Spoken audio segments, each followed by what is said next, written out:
Hello and welcome to Spotlight. The Israeli regime has carried out a series of strikes on Gaza, killing at least 13 people, including 4 children. 3 members of the Palestinian Islamic Jihad movement and their families were also among those killed. The Ministry of Health says at least 20 others were also injured in the pre-dawn strikes. Meanwhile, Israeli forces have also intensified their crackdown against Palestinians in the occupied West Bank. In this edition of Spotlight, we will discuss the reasons behind this escalation.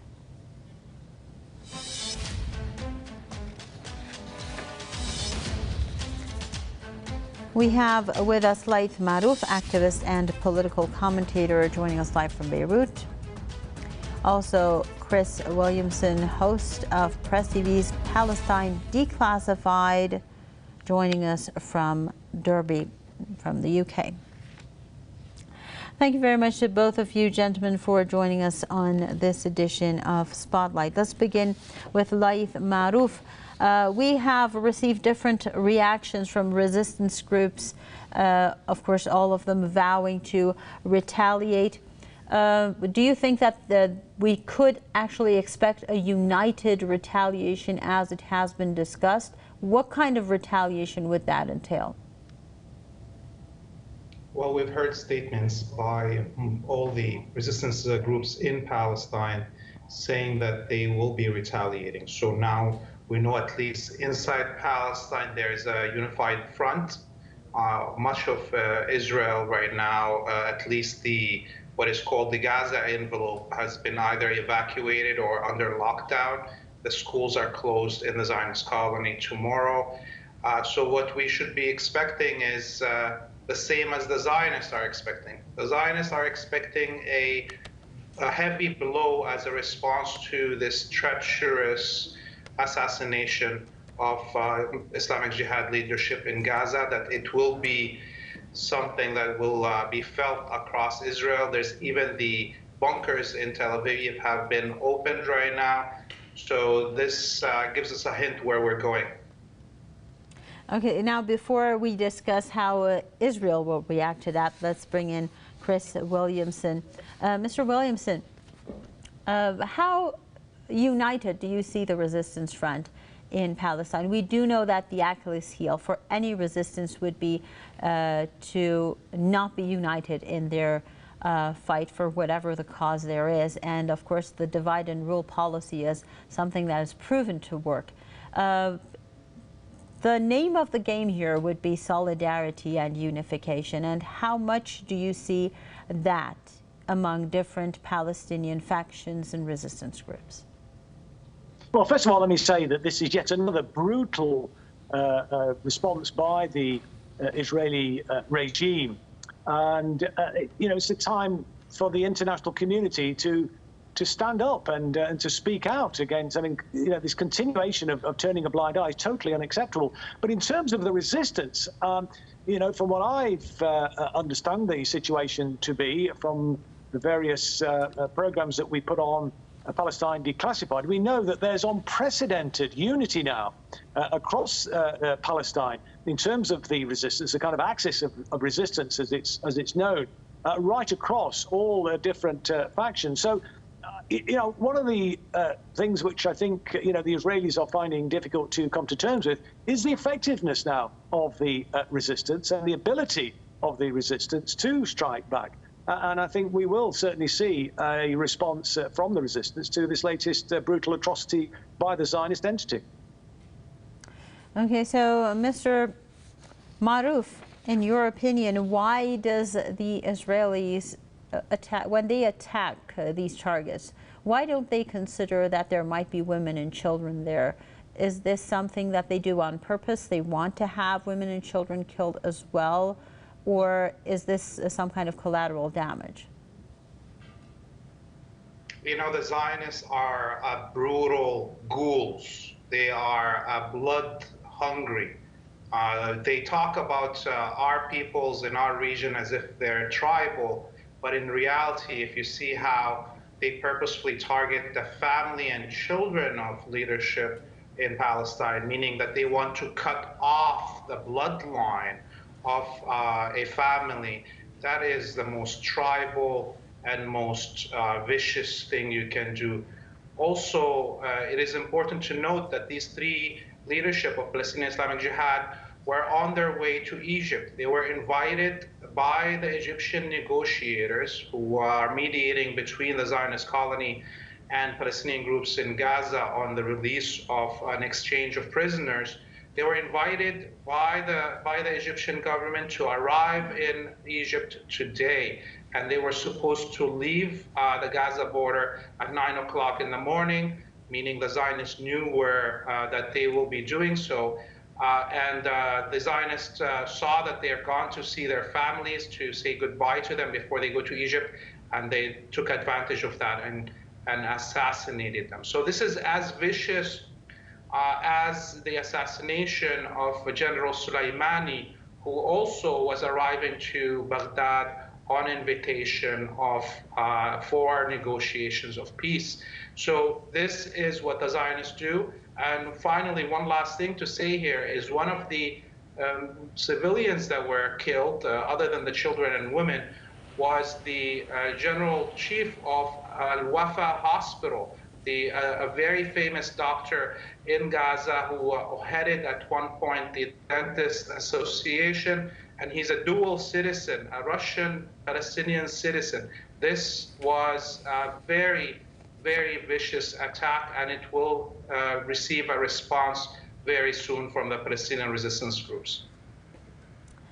So, Mr. Williamson, Netanyahu has just said that they are prepared for any kind of scenario. On the other hand, we do know that Tel Aviv is now warning settlers living near the Gaza Strip to stay close to bomb shelters in the coming hours because, well, obviously they fear that there might be retaliatory rocket attacks from Gaza. What does this mean when he says we are prepared for any scenario? If they have to go into shelters, that really doesn't mean to be prepared for a scenario. It just means running away from it.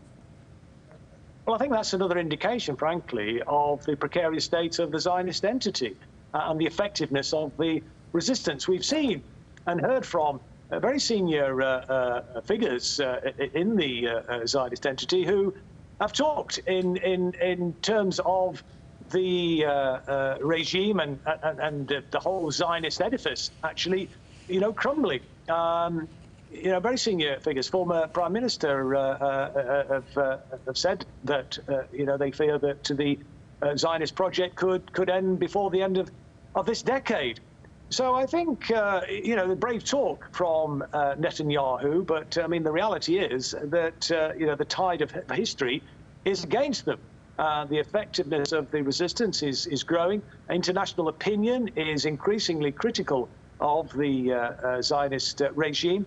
And I think that the writing is on the wall, frankly, for a substantial change, and the fortunes of the settler colony there is very much in doubt now. And what we need now, of course, though, is to push our politicians in the West to actually recognise that they are supporting the last brutal apartheid regime on the globe. And, we know that there was a huge opposition around the whole of the world in opposition to the apartheid regime in South Africa. And that was, in the end supported by Western countries who previously fallen in line and supported the South African regime. And I think, given the strength of public opinion, in all Western countries now is moving in favor of the Palestinian cause and Palestinian liberation, will force the politicians to change their tune and to actually recognize that they need to be supporting a change in the whole situation there, which is completely untenable and has been going on now, as we know, for 75 years. Completely appalling. And we've got to keep the pressure up. That pressure is happening on the ground in Palestine, of course, but we need to be doing what we can outside of Palestine to continue to support the resistance there. So, Mr. Maruf, these strikes in Gaza, where does this leave Egypt as a country that has been trying to mediate. You just brought up the name of Egypt, and you did mention that negotiations were supposed to be underway before this happened. So where does that leave a country like Egypt, who's trying to solve the issue through diplomatic means? Then you see such kind of reactions from Israel. You have a long list of UN resolutions that are being neglected by the Israeli regime, not to mention that most of the actions by this regime are against the international law and international conventions. Well, clearly the Egyptian government had made a statement condemning this assassination. We know that the Egyptian negotiators were really upset and sent a stern response to the Zionists. They know that they have been put in a really bad situation now. The groups in Gaza now can refuse the negotiation efforts of Egypt. Since the morning, the Egyptian government has been trying to outreach to Palestinian Islamic Jihad, clearly to maybe ask them to not retaliate, but they have not been getting any responses from the Palestinian Islamic Jihad. And remember, Egypt, like the rest of the Arabic League, we're moving towards ending hostilities between Arabic states and realigning themselves together with Syria and having a separate foreign policy, as we see the Saudis are attempting to do that too, from the United States and Israel.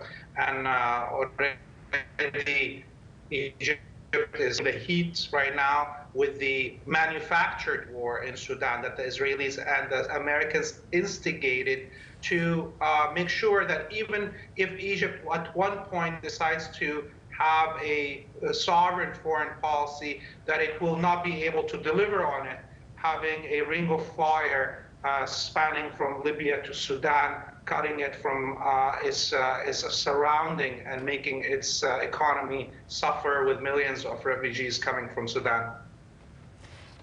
Okay, so well, of course, the regional developments are also very important in considering the situation in Sudan as well. We will discuss that later. But meanwhile, Mr. Williamson, do you think that Israel has left any room for diplomacy with its actions, or have we reached that point of no return where it is now proven to any observer that once and for all that the only way to fight against Israel is the resistance of the Palestinian factions, and there is actually no room for diplomacy left?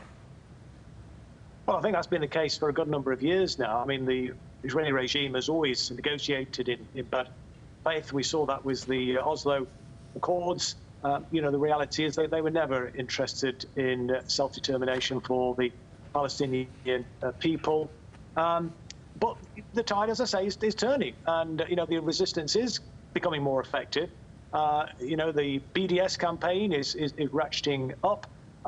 We've seen now the rapprochement between Saudi Arabia and Iran brokered by China. China is now a much bigger player on the international diplomatic scene, as it were, taking the place, frankly, of the United States of America, which, you know, historically has always been supportive of the Zionist entity and continues to be so, bankrolling them to the tune of over $4 billion every single year. But, you know, the US's influence on the international scene is certainly waning. There is a new world order developing. You know, we're seeing different powers coming together. You know, the link between China and Russia and Iran and other major players coming together in the BRICS, as it's known.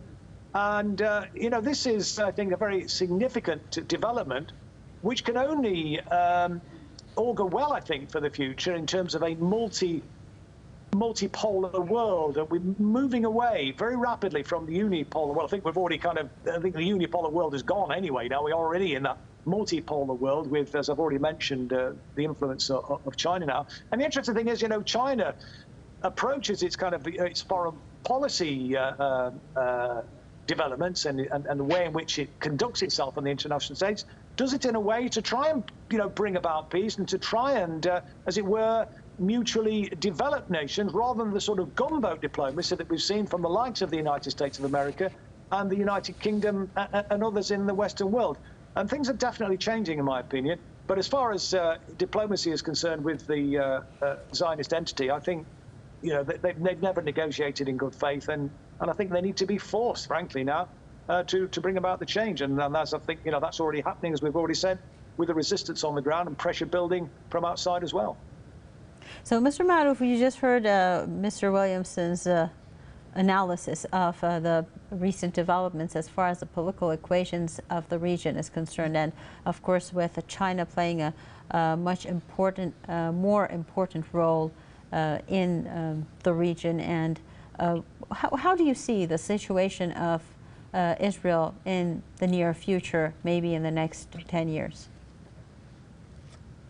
Well, hopefully it will not be in existence in 10 years. It's clear that we are at the beginning of its collapse, and that comes, of course, coupled with the collapse of American hegemony and imperialism.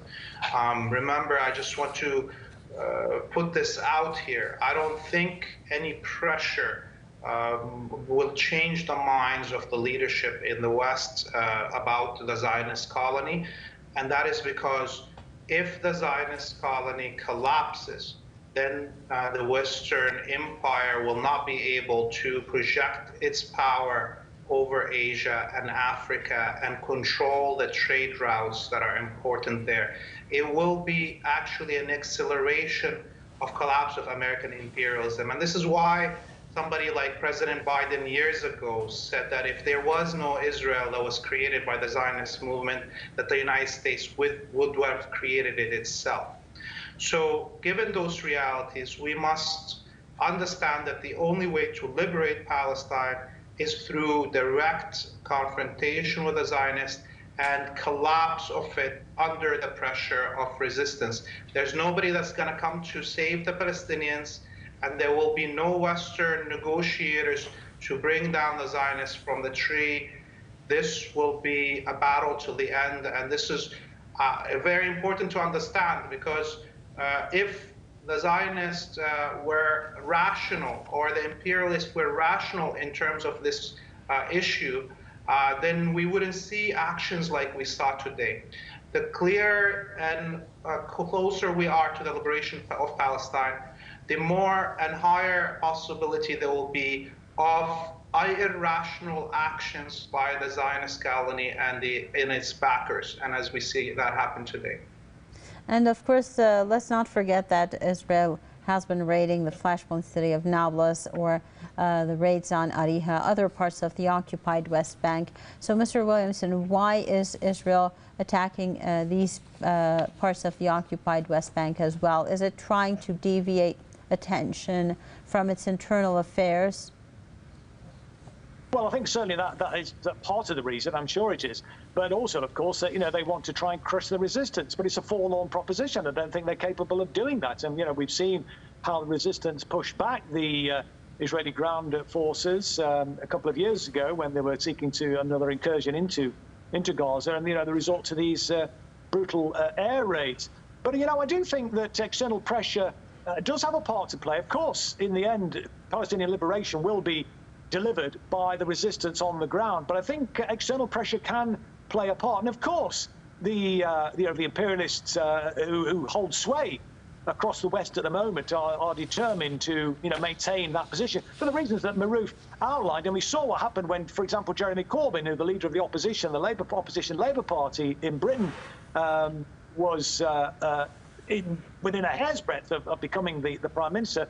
Massive effort was put into destroying him and destroying his supporters. And, you know, that whole Corbyn legacy now has been utterly destroyed now within the British Labour Party. The Labour Party is nothing like it was under Jeremy Corbyn's tenure, because Jeremy did threaten that world order. He was somebody who was very supportive of the Palestinian cause and had been for decades, and has spoken out numerous times in the Houses of Parliament in Britain. He was also in favour of peace on the world stage. He appointed a Minister for Peace and Disarmament, and, you know, we'd have had the prospect of Britain being a permanent member of the UN Security Council, promoting peace and disarmament around the world rather than war and arms sales, and that was unconscionable. Even Mike Pompeo, the Secretary of State in the US, said words to the effect that, they would not allow Corbyn to become Prime Minister. So there was certainly external interference there. So yes, of course the imperialists will do whatever they can, but the pressure is growing from the populace, as it were. And, these politicians are subject to election in these so-called Western democracies, and there is every prospect. I know that the Corbyn project was destroyed, but, those people that were inspired by that haven't gone away. And so there is the prospect, I think, of getting new politicians elected to bring about the sort of revolution that, we were hoping for under Jeremy Corbyn. And that's being replicated, right across Europe and indeed in the United States of America as well. So I'm not, totally pessimistic about the role of external pressure. I think it has a role to play and can actually help to hasten the demise of the Zionist entity. But look, as I've already said, when you've got people like Naftali Bennett, the former Prime Minister of Israel, talking about, the precarious nature of the Zionist entity, and other senior figures, predicting former Prime Minister Barak talking about, being ended within 10 years.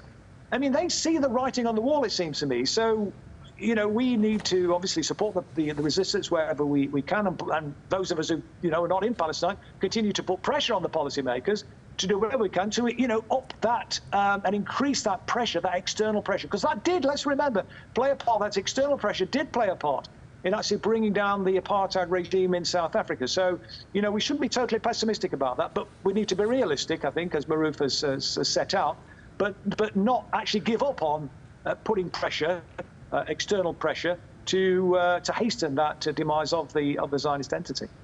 Thank you very much, Mr. Chris Williamson, host of Press TV's Palestine Declassified, joining us live from Derby in the UK, and also Laith Marouf, activist and political commentator from Beirut.